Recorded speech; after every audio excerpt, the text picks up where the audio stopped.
Ang lalaki pala na kanyang tinutukoy ay si Liu Sheng, at sabay sambit ni Zhong Luo Chen, tingnan mo yung lalaki na yon. Napakabata niya, pero may suot siyang badge ng isang second-grade spirit weapon master. Sa kanyang kasuutan, nagulat si Luo Chen at nagtanong, isang spirit weapon master. Ipinaliwanag ni Zhong oo, isa siyang bihasang propesyon na kasing tangi ng isang spirit healer. May talento siya sa paglikha ng spirit weapons. Alam mo bang may alamat na ang mga spirit weapon na gawa ng isang 9th grade spirit weapon master ay may kakayahang buksan ang kalangitan at wasakin ang kalawakan? Habang tinitignan ni Luo Chen si Liu Sheng, naisip niya, paano posibleng siya iyon? Hindi ba dapat nasa martial arts academy siya ngayon? Papaano siya napadpad dito sa Lee City?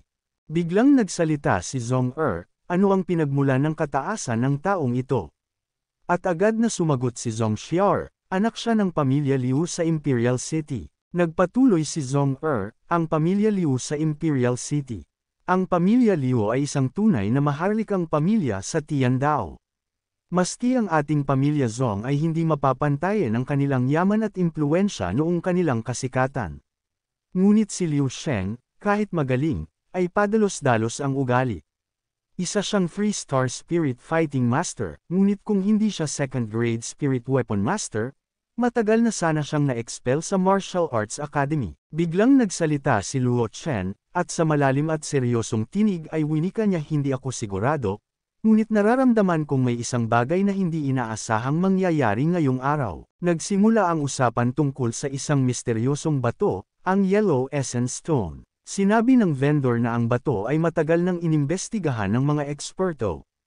Walang laman ito, isang ordinaryong waste stone, aniya. Sayang ang 30,000 gold coins.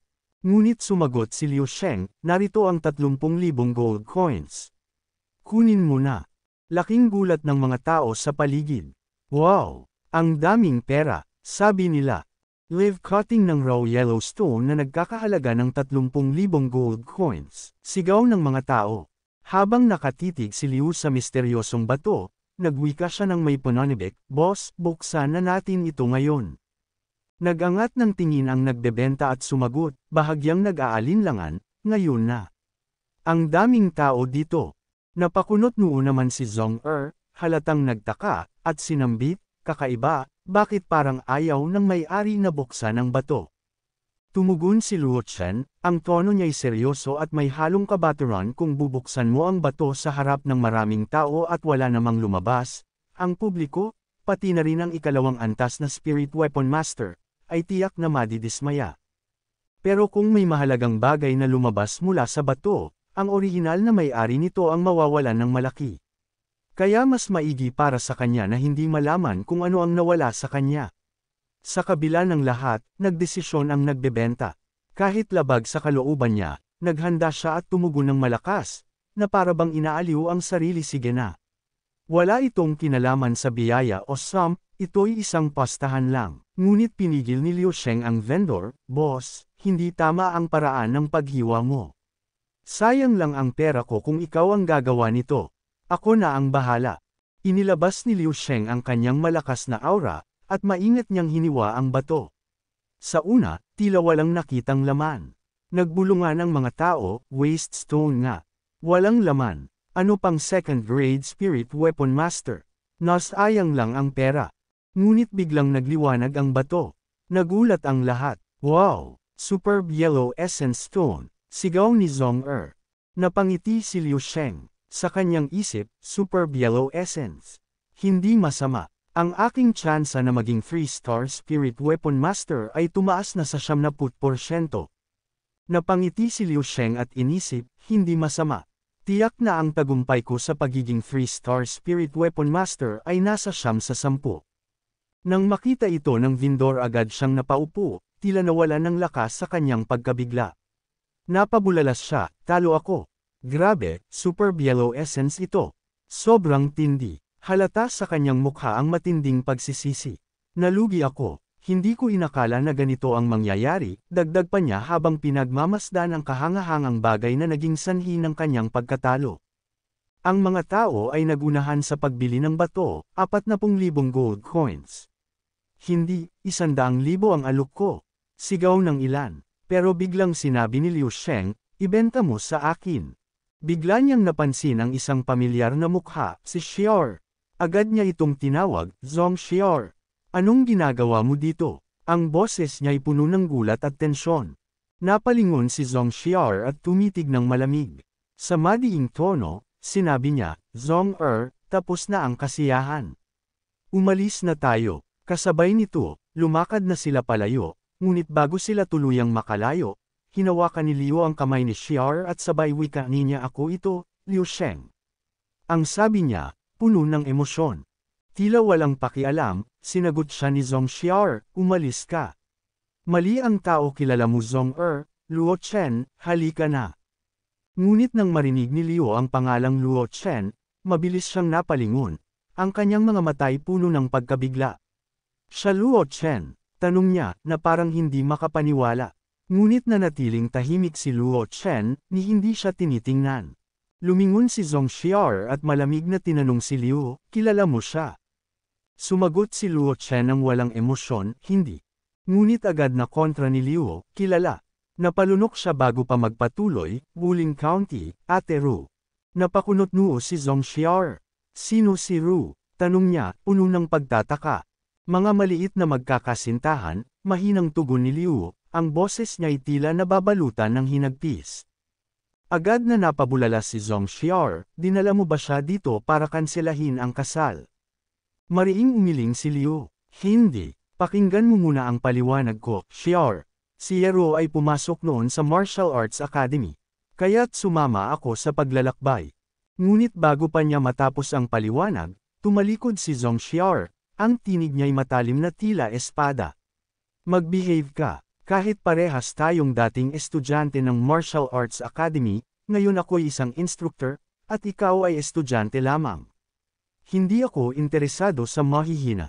Idiniin pa niya, ang babaeng ito ay walang interes sa mahihina. Pagkatapos, kasama si Luo Chen at Zong tuluyang umalis si Zong Xior. Habang papalayo sila, napatitig si Liu Sheng sa kanyang mga kamay at inisip, Xior, ikaw ang Lady Liu na pinili ko. Paano ako magiging mahina at hindi karapat-dapat sa iyo? Magbabalik ako, at ipapakita ko sa iyo ang aking tunay na lakas. Sa isang madilim na silid, isang lalaki ang nagsalita sa malamig at seryosong tono. Isa siyang alagad at sabay wika niya, Young Master, 30% ng mga tindahan ng pamilya Zong sa Lee City ay nasa kontrol na natin. Kasama ng lalaki ang dalawang magagandang babae na tila mga tagapag-alaga o alalay. Tumawa siya ng mapang-asar at samambat magaling. Ang lalaking ito ay walang iba kundi ang kilabot at makapangyarihang Grand Duke ng Mo, si Mozi. Tumugon ang kanyang alagad, tila nag-aalala. Young Master, kung malaman ito ng third Young Master ng pamilya Zong, tiyak na hindi ito magiging maganda. Habang nagbibihis si Mozi, isang mapanuksong ngiti ang lumitaw sa kanyang labi, ano naman at ang pamilya Zong at ang pamilya Mo ay pinagtagpilang ng kasunduan ng kasal. Ngunit ngayong hamina na ang pamilya Zong, paano pa nila maiiwasan ang aking mga plano? Napatigil siya, tila pinapagana ang kanyang tusong isipan, at muling nagsalita, ang babaeng iyon, sa huli, magiging akin din siya.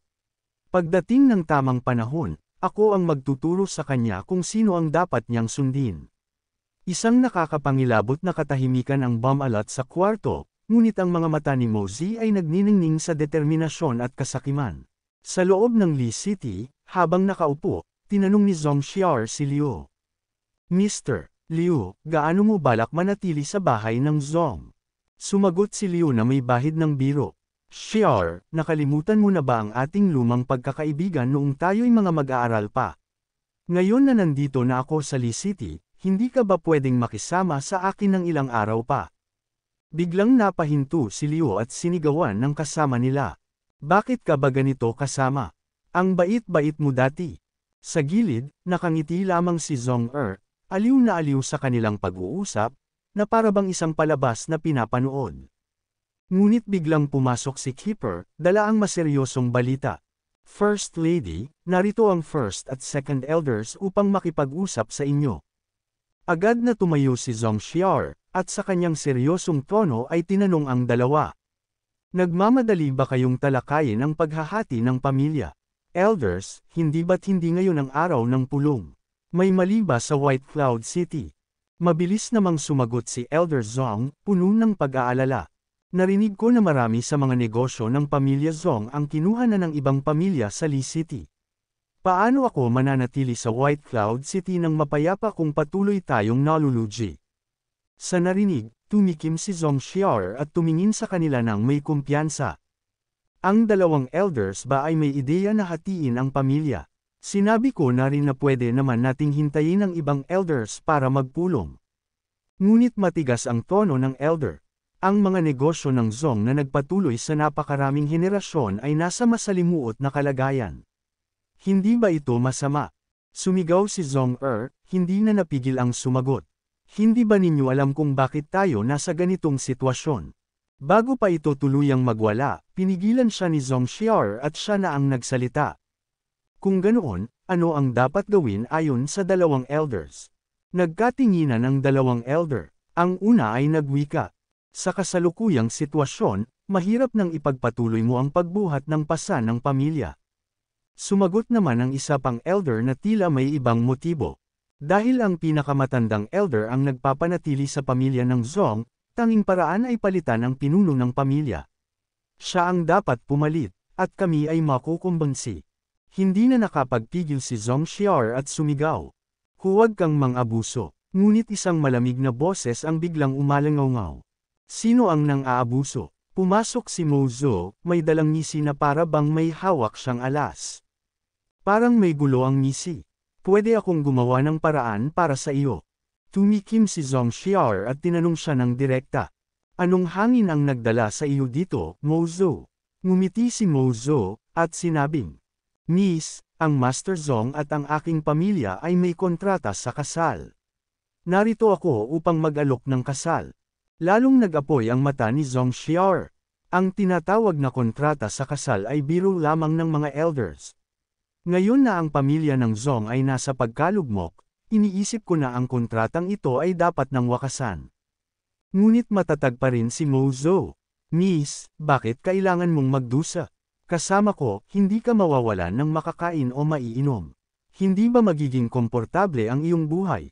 Nang makita ni Keeper na umiinit na ang usapan, lumapit siya at sinaway si Mo Zhou. Mr. Mu, magpakabait ka naman. Biglang sumingit si Liu, pero pinigilan siya ni Luo Chen. Huwag magmadali, tumahimik lang at tingnan kung ano ang mangyayari. Sumagot si Liu, seryoso na. Pagmamayabang ba ito? Noon, sinabi lang ni Mr. Zong na magkakaroon ng kasal, pero walang sinabing pangalan. Maari mo akong isiping. Hindi na nagpatuloy si Liu nang marinig niya ang utos ni Zong Xiaor. Keeper Wei, ihatid ang mga bisita. Lumingon si Keeper kay Mo Zhou at seryosong sinabi. Mr. Mu, umalis ka na. Nabigla si Mo Zhou ngunit ngumiti ng mapanghamon. Kung ganoon, dahil hindi ako welcome ngayon, lilisan na ako. Ngunit tandaan mo, ang bumagsak na phoenix ay parang manok na lamang.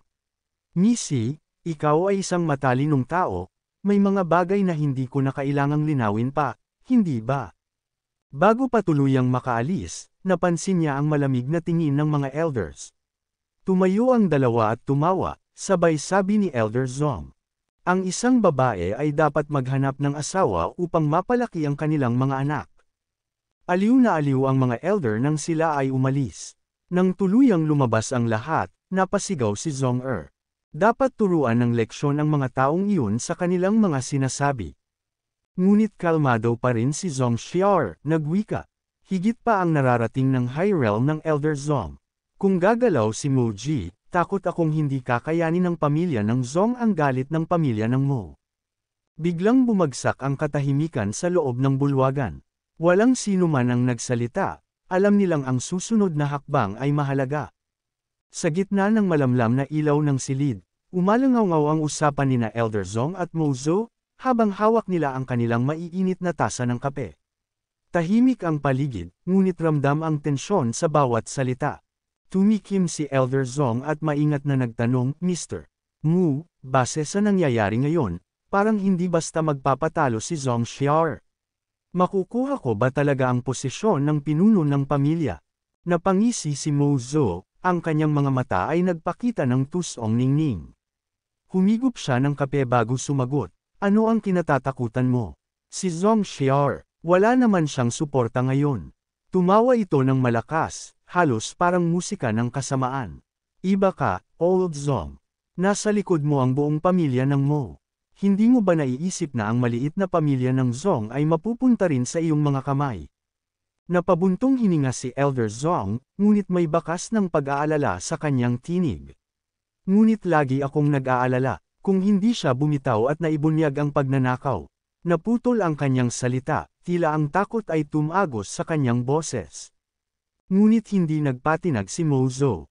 Yumuko siya, inilapit ang mukha kay Elder Zhong, at may halong demonyong ngisi na bumalot sa kanyang mukha. Sa mababang boses, sinabi niya, bigyan na lang kita ng ibang ideya, Elder Zhong. Napatingin si Elder Zhong sa kanya, halatang naguguluhan. Ngunit imbes na mag-alala, bigla itong napatawa, halos napapailing. Yung babae, si Zhongli, puno ng panunuya ang boses ni Mo Zhou habang nagpatuloy. Hindi pa siya masyado malakas. Kung gayon, may paraan pa tayong maitutulak ang laban. Habang nag-uusap ang dalawa, nagtatagisan ang tusong plano sa kanilang mga mata. Sa kalaliman ng gabi, ang buwan ay nagmistulang saksi sa pagsisimula ng isang madugong labanan. Sa ibabaw ng mansyon ng pamilya Zhong, isang misteryosong tao ang tumayo, ang kanyang balabal ay sumasayaw sa malamig na ihip ng hangin. Tahimik ngunit mabilis siyang bumaba, ang mga yapot niya ay halos hindi maramdaman sa lupa. Dahan-dahan siyang pumasok sa loob ng tirahan ni Zhong ang kanyang presensya ay tila anino lamang ng kadiliman. Ngunit hindi siya nag-iisa. Sa dilim ng gabi, ang mga baging ni Luo Chen ay unti-unting gumapang, lumapit sa estranghero na parang mabangis na halimaw na handang sakmalin ang biktima nito. Nang maabot nito ang lalaki, narinig ang isang mabagsik na bulong. Maliit na maganda, sinabi ko na sa iyo na hindi ka makakalayo sa aking mga kamay. Ngunit bago pa makagalaw ang misteryosong lalaki, ang mga baging ni Luo Chen ay bumalot sa kanya ng napakabilis, parang buhay na kadena na mahigpit na humawak. Napasigaw ang lalaki, ano ang nangyayari? Habang nagpupumiglas siya, biglang lumitaw si Luo Chen at Zhong Ang pinuno ng mga bandido, na tila napuno ng pagkalito at gulat, napabulalas. Papaano mo nalaman na darating ako ngayon? Lumapit sila ng may awtoridad, ang boses ni Luo Chen ay malamig at puno ng puot. Ngayon, ang Great Elder Zhong at si Mo Ji ay sabay na narito sa pamilya Zhong. Napakalaking kaso ng pagkakataon. Itinuloy niya ang kanyang pahayag, alam ko na hindi ka susuko. Ngunit hindi ako maglilihim, nasigurado ko na ang bahay na ito. Kapag may pumasok, madedetekta ko kaagad. Nagningning ang galit sa mga mata ni Zhong habang siya'y sumigaw. Wala kang hiya, hindi pa sapat na kinuha mo ang aking balahibo at sinaktan ang pamilya ko, ngayon gusto mo pang gamitin ako para kumpiskahin ang aking kapatid. Ngunit sa halip na magpakumbaba, ang lider ng mga bandido ay tumawa lamang. Ang kanyang madilim na aura ay biglang bumalot sa buong silid, nagpapakita ng kanyang tunay na lakas. Kahit mahuli ng little man mo ang planong ito, ano ang magagawa nito? Biglang sumigaw si Luo Chen, hindi maganda. Kapatid na Zhong umatras ka. Sa isang iglap, nagpakawala ng malakas na enerhiya ang lider ng mga bandido, at tuluyang napalaya ang kanyang sarili mula sa mga baging ni Luo Chen. Bago pa makaporma si Zhong at Luo Chen, bigla niyang sinunggaban si Zhong at mabilis na tumakas, kasama ang bihag. Zhong sigaw ni Luo Chen habang nagpakawala ng higit pang mga baging upang habulin ang tumatakas na lider. Ngunit bago pa maabot ng kanyang mga baging ang lalaki, isang makapangyarihang atake ang biglang umatake sa kanila, tinutulak ang mga ito pabalik. Sa mga sandaling iyon, dumating si Zhong Xiao. Napuno ng takot at galit ang kanyang tinig nang magtanong siya. Luo Chen, ano ang nangyayari? Nasaan si Zhong Ngunit bago pa man makasagot si Luo Chen, dalawang elder mula sa pamilya Zhong ang biglang lumitaw. Isa sa kanila ang tumigil sa baging ni Luo Chen habang nagsalita sa malamig na tono. Huwag kang mag-alala, si Zhong ay nasa ligtas na kalagayan, sa aking mga kamay. Nagpatuloy pa siya, ngunit kung hindi ka magpakabait, Huwag mo akong sisihin kung maging malupit ako sa kanya.